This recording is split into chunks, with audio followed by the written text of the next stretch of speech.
Hi friends, আমি সাগরিকা। আজকে একদম ভোরে বেরিয়ে পড়েছি। এখন বাজে হচ্ছে 5:50। বাড়ির থেকে বেরিয়ে পড়ে টিকিট কেটে স্টেশনেও চলে এসেছি, কিন্তু ট্রেনের কোনোই খবর নেই। কি করব, অনেকক্ষণ আধ ঘন্টার ওপর দাঁড়িয়ে রয়েছি। এখন বাজে প্রায় 6:30টার ওপরে। তা এদিকে উঁকি মেরে দেখছি একটা ট্রেনের আলো দেখা যাচ্ছে, কিন্তু বুঝতে পারছি না। খানিকক্ষণ বাদে ট্রেনের অ্যানাউন্স হলো। এই যে ট্রেনে উঠেও পড়েছি। আর সকাল থেকে ঘুম থেকে উঠেই বৃষ্টি, সারা রাত বৃষ্টি।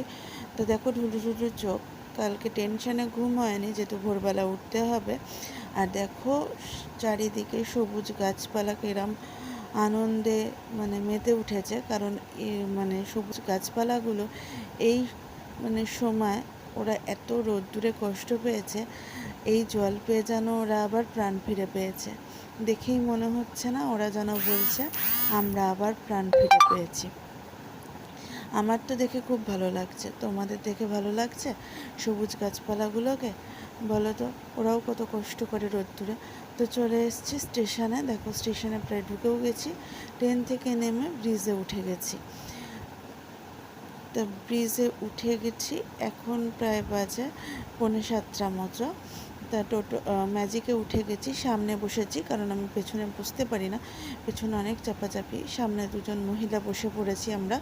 আর দেখো বৃষ্টি হচ্ছে, যে বুঝতেই পারছো, কারণ হচ্ছে দেখাই যাচ্ছে কাছে প্রচণ্ড বৃষ্টি হচ্ছে। কি বলবো, এত বৃষ্টির মধ্যেও আসতে হবে, কারণ টেস্টটা আমাকে করাতেই হবে, সেই কারণে। তো চলে এসেছি আমি এমসে। দেখো এমসেও বৃষ্টি হচ্ছে, সবাই ছাতা মাথায় দিয়ে ঢুকছে, আর আমি এতই মাথা মোটা যে জলের মধ্যে দিয়ে চপাত করে হাঁটতে হাঁটতে যাচ্ছি। তো সবাই ঘুরে ঘুরে যাচ্ছে, আমি জলের মধ্যে দিয়ে যাচ্ছি, কারণ হচ্ছে আমার একটু জলটা ভালো লেগেছে। তার ফল আমি পরে দিয়েছি, সেটা পরে বলবো। দেখো এখন ফাঁকা ফাঁকা, কারণ বৃষ্টির কারণে। তারপরে লোকে একটু কমও এখনও বেরায়নি, সেই কারণে। নাহলে এই সময় পুরো থই করে, যদি এতক্ষণ রোদ্দুর থাকতো থই করতে। এইরকমই টিকিটের লাইনে দাঁড়িয়েও পড়েছি। তা 46 আমার টেস্টের টোকেন দিয়ে দিয়েছে। টেস্ট করেছি, করে আমি বেরিয়ে এসেছি। টেস্ট করতে করতে সময় হয়ে গেছে 11টা।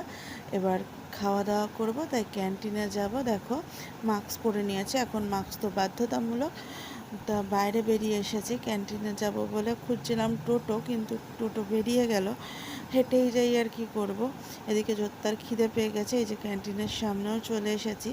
এ দেখো ভাত নিয়ে নিয়েছি, ভাত, ডাল, ভেন্ডি আলুর তরকারি, এটা হচ্ছে ঘুগনি, ওখানে পাঁপড়, একটা হচ্ছে গন্ধ লেবুর টুকরো, আর হচ্ছে আমড়ার আচার দিয়ে চাটনি দিয়েছে।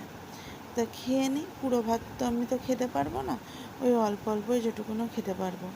আর যেহেতু বলে যে খেয়ে পেট ভরে খেয়ে রক্তটা দিতে হবে, তাই জন্য। আর এতটা ভাত তো কোনো মতেই আমার পেটে ঢুকবে না। তো সব আমি তোমাদের খেয়ে খেয়ে দেখালাম। দেখো আমরা আচারটাও বেশ ভালো লাগছে, চাটনিটা। তো খেয়ে দিয়ে বলে দিলাম যে আমি 11টা 3 খেয়েছি। তা খেয়ে দিয়ে এই দেখো বসে আছি, অপেক্ষা করছি, যেহেতু 1টা 3 আমার রক্ত নেবে। একবার রক্ত নেওয়া হয়ে গেছে। এদিকে সবাই রক্ত দেওয়ার জন্য।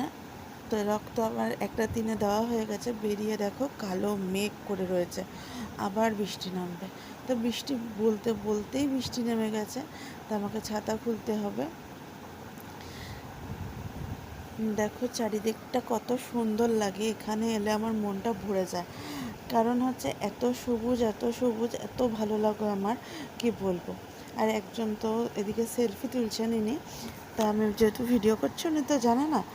আর গাছটা দেখো একদম মাটির সাথে নুয়ে গেছে, কৃষ্ণচূড়া ফুল গাছ। ভেতরে লোকে আবার দাঁড়িয়েও রয়েছে। তো তোমাদের দেখাচ্ছি, দেখানোর জন্যই আমি ভিডিওটা করেছি।